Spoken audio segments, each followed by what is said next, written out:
This episode contains graphic audio and references to self-harm and family violence. Please listen with care. I think that she is contemplating how to murder her family that night. And she wants to do that for what purpose? The sole purpose of greed, money. When Detective Brian Byerson first walked through the crime scene on Dean Drive in McLean, Virginia, he saw a macabre jigsaw puzzle, and he wasn't yet sure how the bloody pieces fit together. But now, nearly 16 months after the shootings, he was ready to make an arrest. Detective Byerson told me he believed Megan started plotting the murders after her first failed attempt to wire money from her mother's account. And it may have all come down to, as strange as it may seem, her mother's cell phone. That's how petty this whole thing is. She knows that she has to have her mother's cell phone because she has to answer that phone and she has to regurgitate a security number that they're going to give her on that cell phone. And in order for her to get that phone, she's going to have to kill her mom. That petty. That petty. But what about Helen? What motivated Megan to also shoot her youngest sister? Perhaps it was to eliminate a witness, even if it was her own flesh and blood. I think Helen knew what happened. I mean, we'll never understand, I don't think, in any capacity, why it is that Megan went upstairs and told her that she had shot their mother. I have no idea why she did that. I can only assume that at some point after telling her that, she realized that was probably not a great idea and realized that the only way out for her was to stage this scene as if Helen had killed Pamela and then took her own life so she could just walk away and she'd get the money, as she thought, and then everybody would just blame Helen. 2 lives, a sister, a mother, a family destroyed to buy a house. All for a house.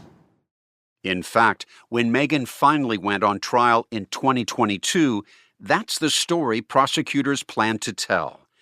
The eldest of 3 daughters wanted her mother to buy her a house.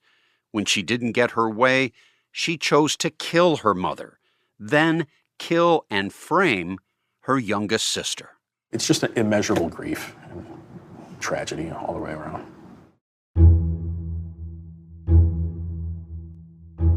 Megan's defense team embraced the theory that Helen was most likely the murderer. They said there was a way she could have killed herself with that long rifle, using her foot. In fact, an expert for the prosecution had given Megan's lawyers an opening. It's possible for a person to use their toe to engage the trigger. That is certainly possible. And that claim would change the course of the trial.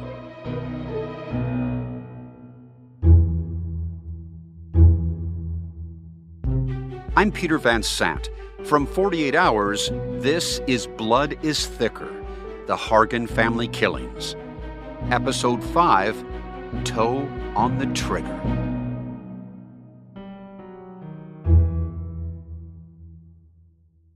I've never seen a case like this. And how would you characterize it? Particularly deliberate, willful, and cruel. Tyler Bazilla served as lead prosecutor on Megan Hargan's case. This is an individual who murdered 2 of her closest family members for money and for no other reason. Bazilla and his co-counsel plan to tell the jury the story of a calculating killer. I'm telling them the facts and showing them that we're going to demonstrate over the next several weeks that every shred of evidence shows that Megan Hargan was the one who committed these murders, and she did it for greed. And it's not Helen Hargan. Helen Hargan was an innocent 24-year-old girl having a normal day. The prosecution laid out how it believes Megan murdered Helen, then showed how it believes Megan tried to frame her sister as the killer. There was no evidence that Helen had done any of those things, and all the evidence was that Megan did. Remember, to make police think Helen was suicidal, Megan had said Helen was depressed and under the spell of a bad boyfriend. She had also given officers a motive for murder, that Helen was angry with her mom for canceling a contract on a new house in Aldie, Virginia. But prosecutors asserted that none of it was true. It was all just a smokescreen. There was no evidence that the house was being canceled. In fact, they had an appointment for 2 days later to go meet with the blinds guy. When you talk to the real estate agent says there's a whole process you have to go through to stop the purchase of a house. They had never once initiated that. Prosecutors also countered Megan's character attacks on Helen and her boyfriend, Carlos Gutierrez. There was no evidence of drugs whatsoever. There was no evidence that Carlos was bad to Helen. If anything, he seemed like a very loving guy. Carlos played a key role at the trial, testifying for the prosecution. He was very emotional, even before he walked in the courtroom. He was emotional during his entire testimony, especially when he had to talk about Helen. This is not something he has gotten over. I mean, this is stuck with him. While the court did not release audio, we have reviewed court transcripts, and 48 Hours producers attended some of the trial. Carlos was emphatic that Helen was not suicidal, not when he spoke to her the morning she died, not ever. She was not a person that was plotting a murder or thinking her life was ready to kill herself. Carlos said that Helen was scared and that she told him Megan confessed the unthinkable, shooting the woman who gave her life and loving support in cold blood. He's an eyewitness without his eyes, but through his ears, and he was sort of there through Helen's words. Whitney Gregory was co-counsel for the prosecution. She said that Carlos was genuinely heartbroken on the stand. The intangibles of him just crying, staring down Megan, there's no way he was acting. And just that raw emotion showed that there's no way that Helen could have done this. Carlos's emotional testimony was followed by another compelling witness. After initially defending her sister Megan, Ashley Hargan agreed to testify against her for the prosecution.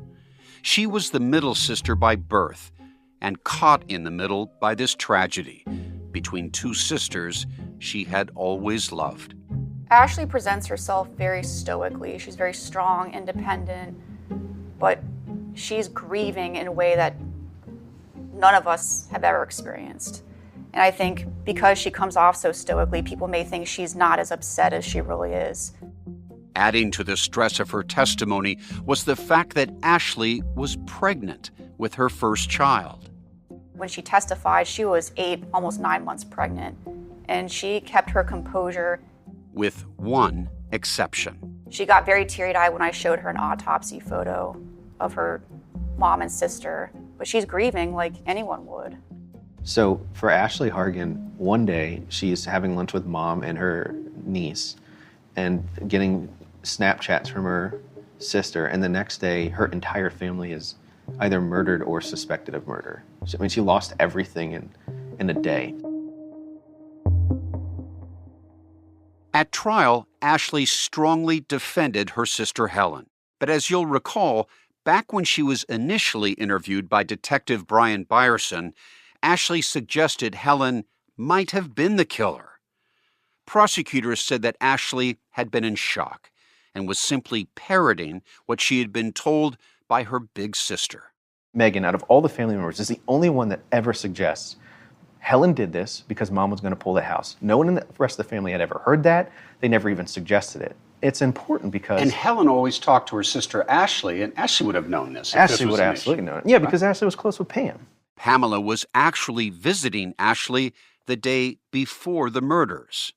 She was around when Capital One called and said, hey, someone tried to take all this money out of your account. Ashley knew that all the stuff Megan's saying is not true. In cross-examination, the defense attacked Ashley's credibility, accusing her of lying out of self-interest. They claimed Ashley wanted the money from Pamela's estate all to herself. And if Megan took the fall, Ashley would inherit millions. She has to grieve the loss of her family, grapple with the fact that her sister is a murderer, and then be targeted for somehow wanting all this estate, and that's why she's blaming Megan. But it turns out Ashley had a very good reason for her change of heart.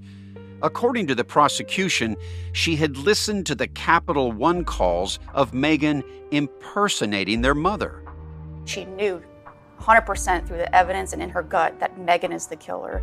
So she testified for us, testified factually, and I think it was very powerful for the jury to see that Ashley believed in her heart and through the evidence that Megan did this heinous act.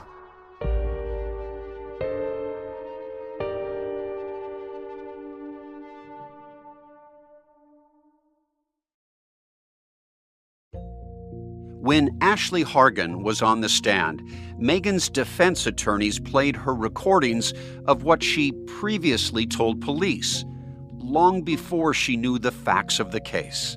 When was the last time that Helen had ever talked about hurting herself? With me, it was probably last year, I want to say. This call between Ashley and Detective Brian Byerson was recorded 5 days after the killings. Did you know that your mom was financially supporting the buying of the house with Megan? I knew that she was Not afterwards, but right. I knew since all this happened. right. I knew that she was going to be helping them with purchasing a house. Yes. Okay, and Yes. she'd agreed with all that. Mm-hmm. In this conversation, before she heard the Capital One calls, Ashley backed up Megan's story. You didn't know how much your mom was giving her, but you knew that she was helping her out, right? For the house. For the house. Yes. However, on the stand, Ashley claimed to not recall these conversations. 48 Hours consultant and criminal defense expert Matt Troiano reviewed her testimony. So it's my understanding, Peter, that during Ashley's cross-examination, she says 150 times thereabouts that she doesn't remember certain things. And that's a lot of times to forget what you said. There's two ways to look at that. Number one is that she doesn't remember, right? Number two is that she doesn't want to say things that are not helpful for the prosecution. That she has an interest, vested interest, financial interest, emotional interest in protecting her mother and her sister Helen, and that she is not going to be cooperative. The defense tried to use Ashley's memory lapses in their favor. All they needed to do was sow doubt that Megan was the killer. It's not the job of the jury to answer the question of who did it. The job of the jury is to determine if the state, the prosecution, has proven the case beyond a reasonable doubt. And Megan's lawyers zeroed in on other curious, some might say baffling facts. Remember, Helen didn't try to escape the Hargan home, even after her mother had been shot and her sister had confessed to the killing. Helen didn't even call 911. And Carlos testified that she also asked him not to report anything. Here's Matt Troiano again. She actually says, don't call 911, as I understand it. The question is why? Why would that ever be reasonable? What is the reasonable explanation for Helen to not want to get help? I asked Detective Byerson that same question. That is one of the pieces to the puzzle that we'll never have. We don't know why she didn't call 911. We don't know why she didn't leave. But Prosecutor Whitney Gregory offered a potential answer. Perhaps Helen was trying to protect Molly, Megan's daughter. I think it could be survival mentality. She believes that Molly's in the other room. If Megan's capable of killing her own mother, who else is she capable of killing in the home? So I think in part it's just she couldn't wrap her head around what happened, and also too just trying to protect herself and other survivors in the household. But Helen at this point is not a 12-year-old. She's a university graduate, two degrees, a very bright woman. And she tells Carlos, I can hear my mother gurgling downstairs. And she doesn't call 911 to get medical help for her mom? That makes no sense. She also is in the home with a crazed maniac with a gun, and so I think she's barricading herself in a bathroom. She doesn't know what to do. She panics. Prosecutors hope to convince jurors how the crime scene clearly indicated Megan killed Helen, that Helen didn't pull the trigger herself. But then the trial took an unexpected turn. A witness for the prosecution conceded there was one possible way Helen could have taken her own life. Matt Troiano said the defense saw an opening. The critical question is, could it have been done? If it is impossible to do it, that's one thing. If it is implausible, that's a different thing.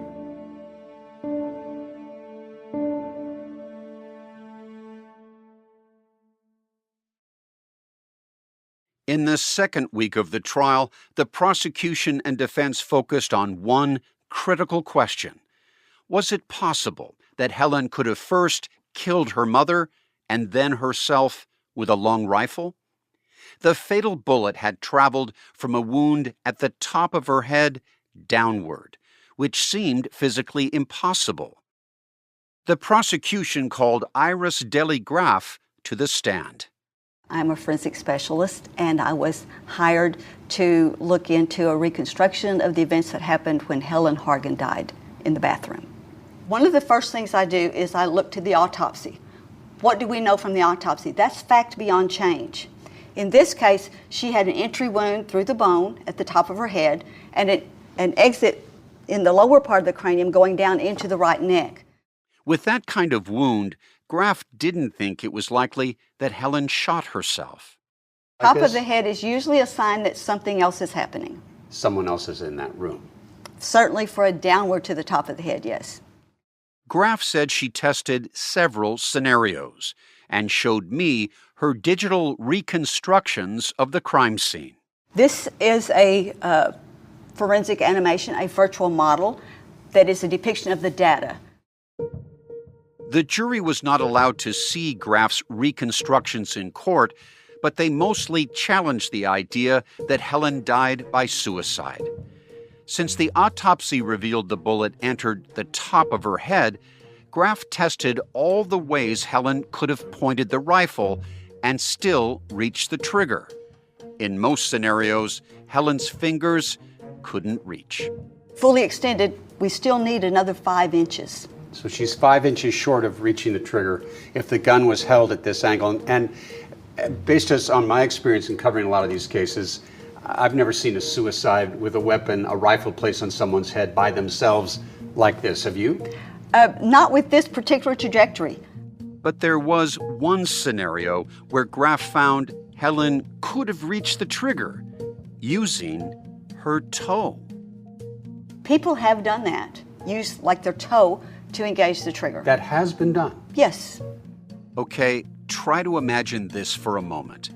In Graf's digital reconstruction, Helen is sitting on the toilet, leaning forward so that the top of her head is against the gun barrel. In that scenario, Helen could have used her toe to pull the trigger. Yes, her legs are long enough that her toe could reach the trigger. But what do you think of this scenario? Basically, you're standing on your head to try to get to this position, which makes it very difficult to find the trigger. And the other thing is that you're leaning so far forward that your center of gravity is over the floor, not over the toilet seat. You could fall down. Exactly.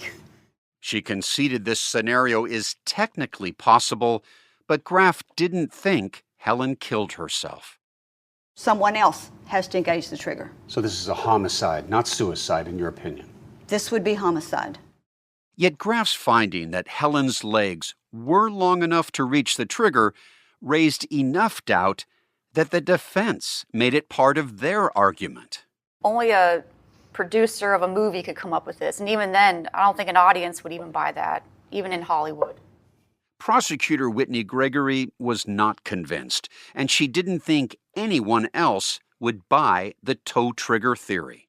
It's utterly nonsensical for several reasons. The defense attorneys even discussed how Helen's socks could have prevented her from leaving prints on the trigger. I asked prosecutor Tyler Bazilla about the theory. I mean, I thought it was ridiculous. I'll tell you this, that in combination with them using the word framed, that Helen framed her sister, to me meant that they didn't have a defense at all. Because if you frame somebody, this isn't the way you do it. But remember, all the defense needed to do was convince one juror that there was reasonable doubt that Megan Hargan was the murderer. For her part, Megan chose not to take the stand and defend herself. The jury deliberated on Thursday, March 24th, 2022, took off Friday, and returned a verdict that following Monday. Guilty on all 4 charges, so first degree of Pamela, first degree of Helen, and then the 2 associated firearm, the commission of the felony charges. And how did Megan react to the verdict? At least for me as a prosecutor, I don't want to look over at that table. I think it's not very classy. I'm just sort of in the zone trying not to pass out. Detective Brian Byerson, who had been working this case from the very beginning, was also in the courtroom. There's some relief there when that verdict is read, but more so, there's a sense of, I think, weight lifted off of everybody. I know that it was very emotional for Ashley Hargan sitting in there listening to that. The jury recommended 2 life sentences. A McLean woman could be headed to prison for the rest of her life for killing her mother and her sister. Jurors found Megan Hargan guilty of the murders and staging the crime scene to look like it was a murder-suicide. But the saga over whether Megan Hargan killed her mother and sister wasn't over. Not yet. That argument about Helen using her toe on the trigger caused one juror to go rogue. And what she did next would put the verdict and the entire case in jeopardy. That's next time on the finale of Blood is Thicker.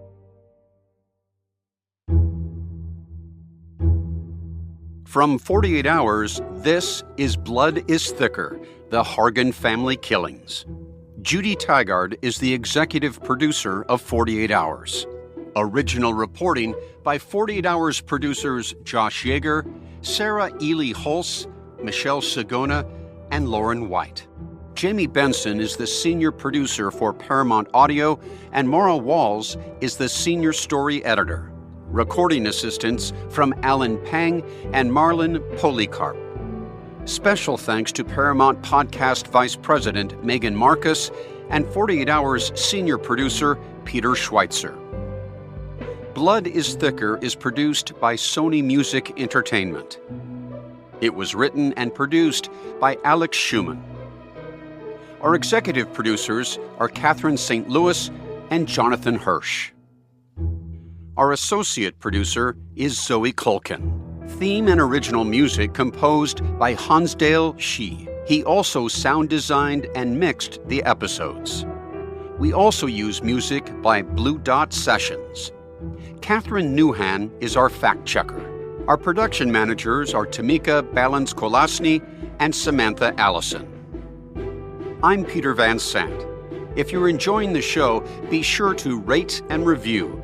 It helps more people find it and hear our reporting. You can listen to Blood is Thicker, the Hargan family killings early and ad-free right now by joining Wondery Plus in the Wondery app or on Apple Podcasts. Thanks for listening.